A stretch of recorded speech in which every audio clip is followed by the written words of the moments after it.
Jared Polin, Fronos, Photo.com, and it is the time for the top 5 images from June 25th, 26th. That is the weekend of. The theme was red. But before we do that, let's get into the winner of last week's top 5 photos, and they're going to win something this week from Adorama Pics. Adorama Pics is going to give them a couple of prints to get made, and yeah.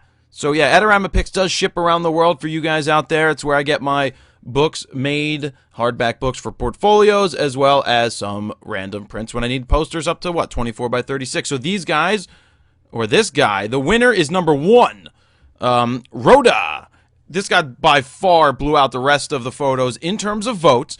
And Rhoda, I will be sending you a message. I just need to get your email address, and you will be in there to get some free prints from AdoramaPics.com. So let's go over the top 5 that I selected from this week. And I have to say, there's been over 27,000 views of this weekend post, and it was great. The theme was red, but as you know, I always say that, the top 5 don't have to be from that theme, or you don't have to just shoot whatever the theme is. It's just a little bit of direction, and more on next week's theme coming up later. But the first one I selected was this really cool shot by Mari Rupel, or Mari Rupel. I'm not sure how you would say it, but red was definitely played into this. I just loved the angle. It's a great shot. Ooh, I even love, well, you got whatever that thing is, it's in there, but whatever. I like this image. I love the colors. I love the tones. I love the angles. I like that the lines are pretty much straight. They're not exactly in the middle,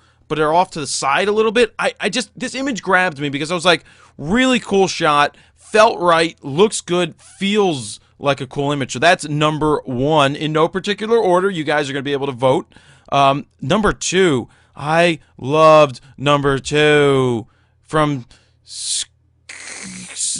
Photographer, SC Photographer. What I love about this is it reminds me of an old Apple IIe video game. I mean, it looks like this dragonfly, unless there's 2 there and I'm just missing something. No, this dragonfly looks like it's landed, looks like it has landed in the middle of a cornfield, with the road running up and down here, and there's like little trees and all of that cool stuff.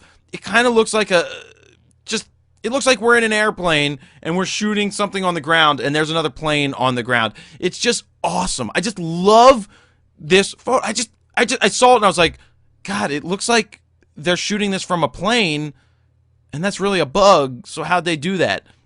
Who knows? Love it. I just love the way this was shot. I don't mind that there's, what do we call that, vignetting? I guess we could call it vignetting over here. I'd like to know more about this image, but it really looks like a play on the world, and I love it. So that's number 2 from SC Photographer.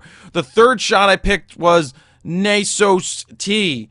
What a great shot of a bee hovering there with the flowers. The bee is really in sharp focus. The wings are fluttering really fast, like this. And they must get tired. I don't know.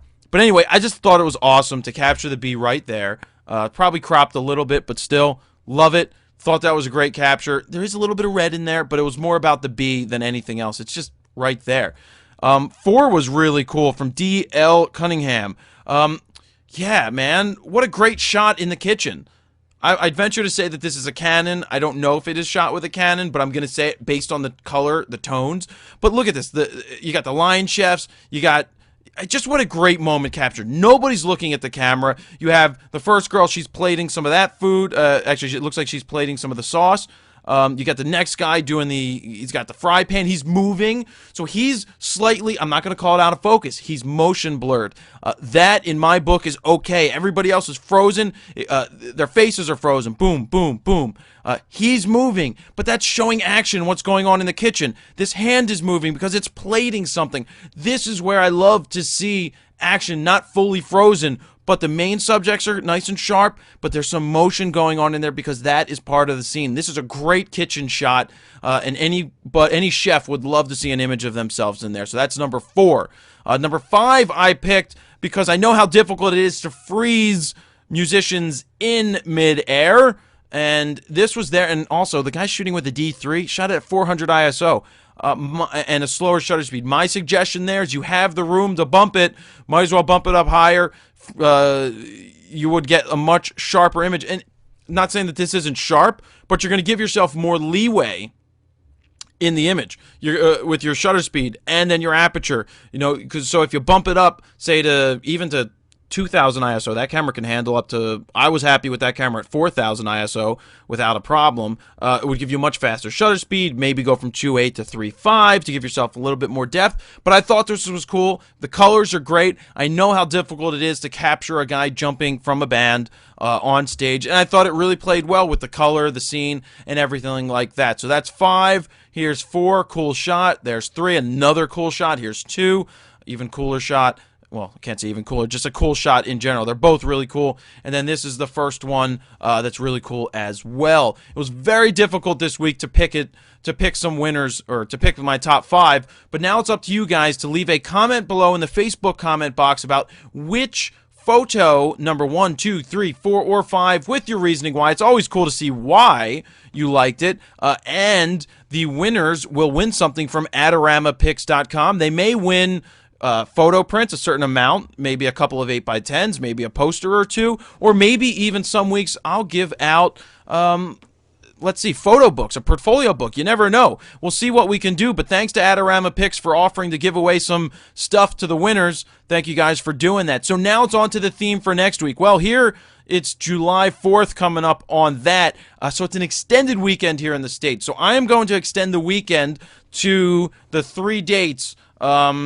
So what's today? Tomorrow is the 1st, so it's the 2nd, 3rd, and 4th, all around the world. So weekend is considered the 2nd, 3rd, and 4th this weekend only, unless I specify other in the future. And the theme, we're going to go with fireworks. I'm going to explain in a video how I think you should shoot fireworks, things to think about, to think outside the box, not the general just, hey, look, there's fireworks in the sky, and that's it. I think it goes deeper than that. So if you want to hear my thoughts on fireworks, click right about here, and that will take you to my video. Yeah, that'll take to the video on YouTube, but if you're already on the website, you can see it in this post already. So the theme is fireworks. Yeah, don't forget, you can shoot anything you want. Put it up there. We'll pick a top 5. Somebody's going to win some stuff from Adorama Pics. What a really cool weekend this was so far. Or the last weekend was. You guys did a great job posting. So many posts, so many pictures to choose from. These were the top 5. Can't wait to see what you guys come up with. We're going to say fireworks and 4th of July stuff. Fireworks and party celebrations. That's the theme. Cool enough as it is. That's it. See you all next week. Let's see those photos up in the forum. You can follow all the links in the post. And I look forward to seeing what you guys come up with. Jared Polin, FurrowKnowsPhoto.com. See ya.